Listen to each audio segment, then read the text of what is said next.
podcast is intended for educational purposes only. For more information and our full disclosure, visit us at ncmidwifery.com and our podcast page.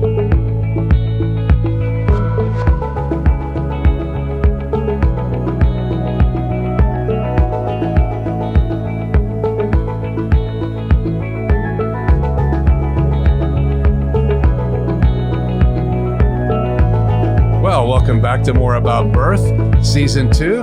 This is a special bonus episode, a continuation of our conversation with Dr. Virginia Frazer, here with our hosts, Shannon Bennett and Angie Hansen. So let's take a look at this special moment. Hey, we are here today again for a quick bonus feature with Dr. Virginia Frazer, lovingly known as Ginger. And she's going to share with us, from a naturopathic physician and retired midwife's perspective, how to introduce solids to your baby, when to introduce them, and Angie? Yeah, that's pretty much it. We're going to hear about what to do, what not to do, hopefully. Mm-hmm. Also important, how to do it safely, and also how to do it in such a way that you avoid later food allergies, because this is huge, and I don't think everybody, especially new parents, understand what causes some of those food allergies. So, Ginger, take it away. All right. So the handout that we're looking at is titled Infant Feeding. And I don't mean breastfeeding, I mean food. And we'll put a copy of that on the website. Right. For the first 6 months, mama milk, or if mama milk is not available, then formula, is all the baby needs. And there's a couple of different signs that the baby is ready to eat. One is they freak out every time you eat because they want to do what you're doing. Yeah. They want to know what it's about. They want to check it out. And I think the best way to do that is not to stuff food in their face. It's to put them in their high chair and probably in some ugly onesie or even just in their diaper. Right? Well, and you put some kind of smush on their, on the tray of their chair.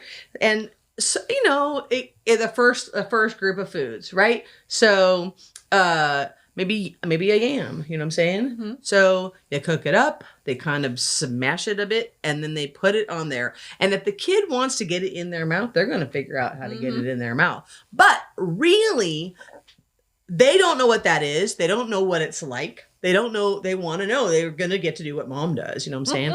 So they're going to check. Your lips and your tongue are really, really sensitive. And so the kid's going to figure out what that is. You know what I'm saying? So they're going to be doing their thing with their hands. Now, so this is not food introduction. This is basically appeasing the kid because they want to do what you're doing. But, and so it's around the age of 6 months or so, but it also has to do with maturity of the digestive tract. I think teeth would happen to be a sign that the digestive tract is mature. The other thing is, if you put some food in their mouth... You saying if you have to gum it, that you're not ready? It's like common sense, right? Yeah. So then if you put it in their mouth and like the Gerber baby, half of it comes right back out again. That's called the extrusion reflex. It's basically it's the nursing reflex, and they're not ready to eat food. So we don't try to stuff food in their mouth just because they are 6 months old and they have teeth.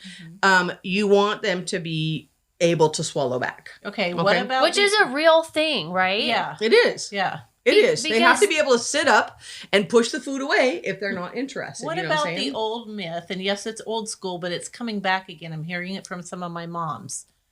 When do I introduce rice cereal so they'll sleep all night? Do I have to wait 2 weeks or 3 weeks? I'm like, no. That has nothing. What's happening when you give the grains too soon and it makes them sleep? It's because it overwhelms their system. Oh, and it's not healthy. It's really only about 9 months until they get. And at 9 months, I'm meaning the second round of food. If you started at 6 months, for example, that's when it worked out for your kid to start. So that's a general thing. And so what you're looking at is that if they get a rash around their mouth or around their back end, then that's not a good food for them to be having. If they get a slap cheek or windburn look on their cheeks that's kind of dry. That's not a good sign. And then of course, if things get runny on the back end, or mucousy, that's a sign of a problem also. So those are kind of the 3 ones that you would see in little. So you're going to want to introduce one at a time, one so you know food what's at a time. causing it. That's right. One food at a time for several days, and also water should be given between 3 and 6 months. And I like the sippy cups that have, if they're going to use a sippy cup, the ones with 2 handles on it. But I have 3 speech and language development people in my practice, and all 3 of them recommend a straw. Really? And they have those flip straws so they don't leak all over your bag and stuff like that. So but learning to do a straw actually helps with lingual and language development. Interesting. Oh, So that is very interesting. So I'm really shocked that you said water at 3 months. 3 to 6. Yeah. that But we're talking even- about just to their tongue, like having it around so that they can drink it if they want it. You know what I'm saying? Just to So as they learn start to to move drink. around a little bit, and you have it where they can Okay. reach it. So But if they're nursing 100% or exclusively, it's not necessary, right, for hydration? Oh, no, it's not necessary. But you know what? You have to remember that in the summertime, particularly, the babies will heat up, cool down, and dry out 10 times faster than we do. Mm. So it's really hard to keep them hydrated they completely have by to breastfeeding nurse when and you're nurse out and and about nurse. and you aren't wanting to sit there and, Right. whatever. So, right? Then you ran out of whatever you expressed and put in a bottle. And so Gotcha. you were going to give a little water. So there's the way the lists work. So we're talking about maybe a 6-month start, and then the 3 months into that, the only thing that's not listed in the 9 months that a lot of people want to know about is avocado. So we wait till 9 months for avocado as well. So what is on the 6-month list? So 6 months, mother's milk, or obviously formula if needed, cherries, pitted and smashed, That's banana, a shocker. banana, prunes, blackberries, applesauce, grapes without the seeds, obviously, and then pears, blueberries, carrots, beets, and yams. Now, Any special order? no order. That's a group of foods Okay. in the 6 months group. And so that's kind of the first bunch of foods. And they're organized by group from the least allergenic to the most Okay. allergenic. And wheat is at 21 months. And so I have a little caveat down here. It says, I know that most people don't wait till 21 months for wheat, right? Or certain other things they might see on there, but at least wait until 12 months and don't have it every day. So you have to have, wheat and then do something else like rice or oatmeal or whatever. And that's going to help prevent like gluten intolerance. If you rotate, it's always good. We say a variety of foods, right? So don't mono eat or you'll end up with a problem. That's what a I new say. term, mono eat. Mono eat. Mono eat. I get that term. Yeah. Mono But versus so, stereo like, giving the eating. You kid can't have a spoon their of first peanut butter cereal every day. as rice cereal and giving it to them every day for months on end probably isn't the best idea. No. I mean, yes, it's fine, but you start at 9 months. You don't give it any earlier than that because they don't have the enzymes to digest it. Yeah. And so then it's just causing their system to overload. And yes, they sleep because they're miserable. And you're gonna and you're gonna be miserable in the long run. Oh, that's sad. So very interesting. One other thing that I like to mention is when you have a family who's all dairy allergic, they did a big study of women who withheld dairy during their pregnancy, and that baby turned out not to be dairy allergic. So it's just interesting that because antibodies go across that placenta in the last couple of months, Right. last month and a half, they they end up with antibodies of everything you're allergic to. And if you didn't realize you were allergic to dairy and your antibodies are going across the baby, Makes then they're sense. going to end up with problems. Yeah. So yeah, it's kind of interesting. So basically there's other symptoms that older kids will end up with, but basically you're looking at, we're looking at up to the year. So those first. So what batches of about foods. allergy testing? It kind of goes along with food introduction and reactions.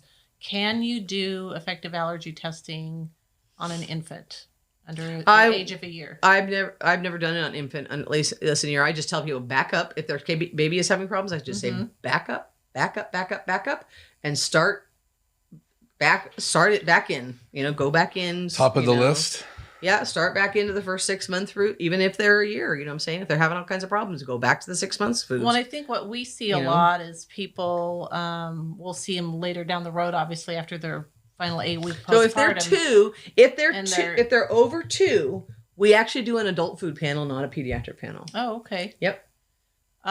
Blood test, scratch test, what? There's pros and cons all the way down the slate.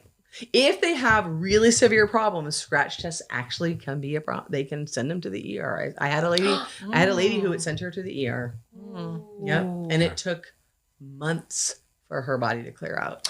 Months. So if you were to back up, then what would be the process to reintegrate the list? It depends on how old they are, right? And how much they've been mono eating.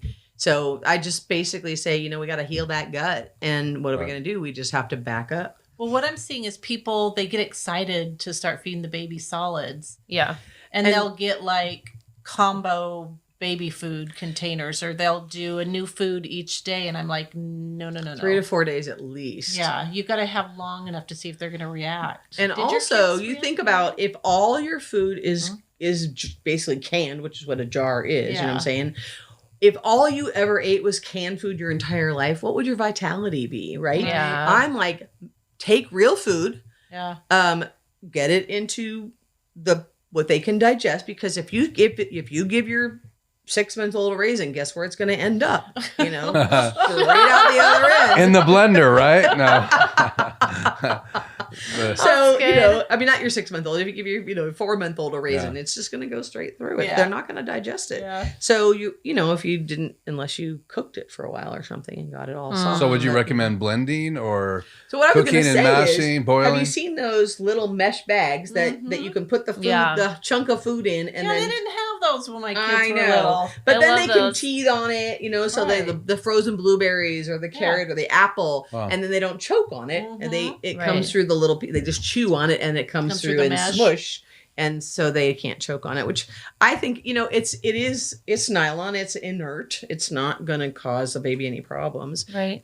So it's not like pieces of it are going to come into the baby But like Teflon, When you first introduced solids, the old Ginger. She's losing it. It's okay. It's a free laughing zone on our podcast. Oh my lands. Okay. Back in the day, I was always told when you first introduce solids, obviously smash them up real good, but add liquids to it, or you'll have a constipation problem. Exactly. And Still bananas are notorious for causing constipation. And every baby they're loves when they bananas. have diarrhea, you Yep. give them bananas, Yep. But anyway, I like real food. So you use, I love the little silicone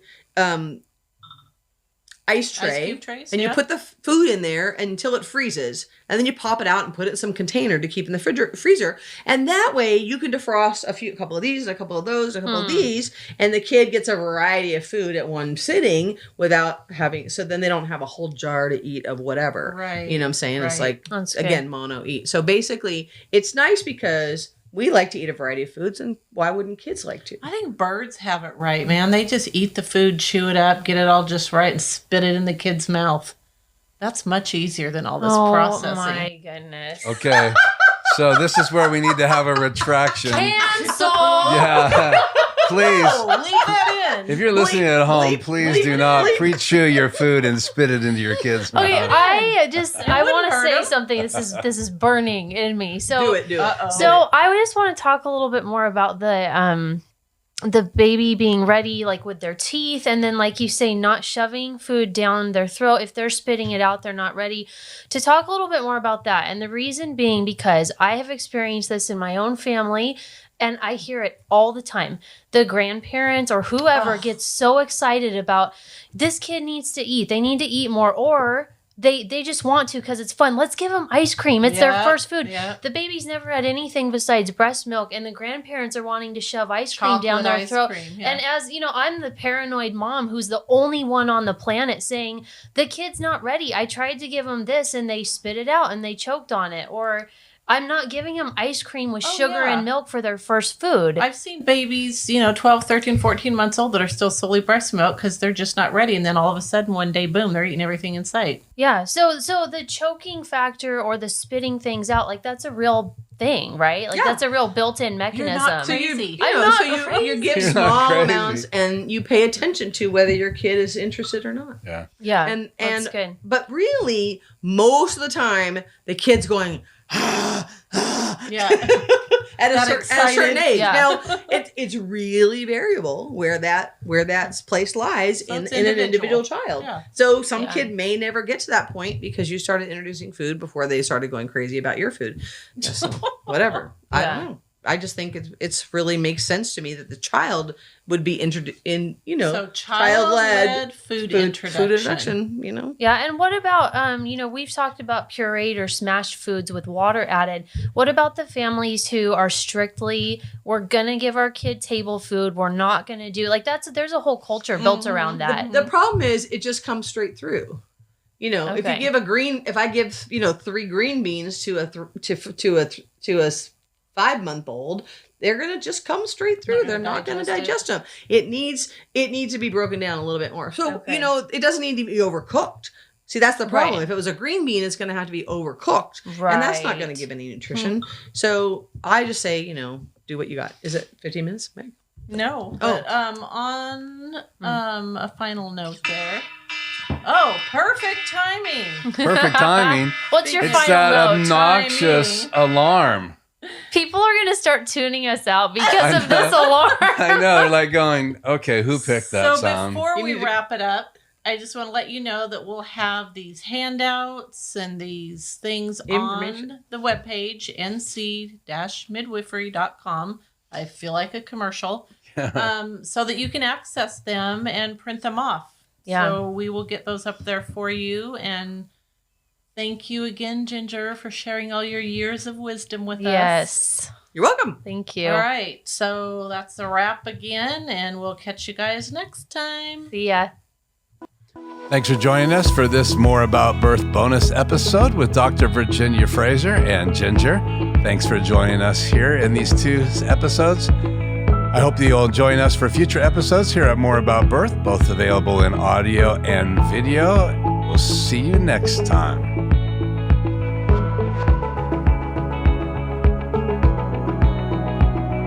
This podcast is intended for educational purposes only. For more information and our full disclosure, visit us at ncmidwifery.com and our podcast page.